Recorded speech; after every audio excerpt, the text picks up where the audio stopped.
Bien mes frères et sœurs, soyons bénis. Ce n'est pas pour lever les équivoques. Non, non. On ne discute pas de la parole de Dieu.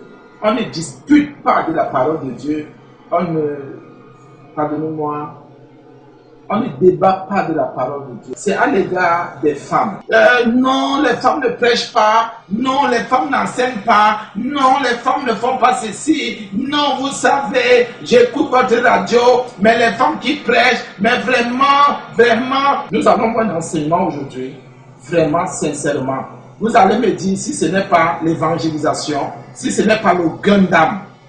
Vous allez aussi me dire si ce n'est pas une femme qui travaille, qui a travaillé, ou bien la recommandation n'est pas de Dieu, ce n'est pas de Jésus-Christ. Cause de son genre, la femme chrétienne doit-elle se taire en assemblée, même quand elle a fait vocation de servir Jésus-Christ?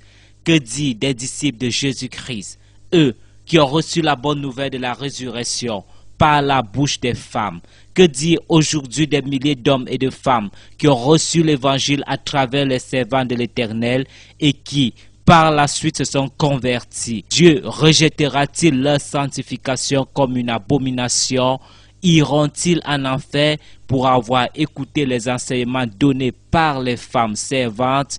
En gros, Dieu disqualifie-t-il les femmes du service divin? Ici, quand on va lire dans Matthieu 27, celui qui écoute et qui a la Bible va commencer à ouvrir Matthieu 27, on va se rendre compte que personne en Israël, personne, aucun sacrificateur, tous ceux qui se disaient spirituels, tous ceux qui, les scribes, tous ceux-là, les docteurs de la loi, personne n'avait reçu, mais c'est une femme qui reçoit et qui va dire à son mari, fais attention. Donc à un moment donné, le peuple peut être aveuglé et Dieu, au lieu de passer par un animal, il a fait avec Balaam et Balak et tout ça, mais il peut, et c'est son désir, il peut aussi passer par une femme, une épouse, une sœur, pour sauver. Pour sauver. Comment les femmes partaient Dieu au pied et les pieds aussi partent? Ça veut dire qu'elles ont écouté les femmes.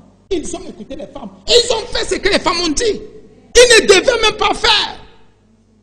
Donc ils sont maudits.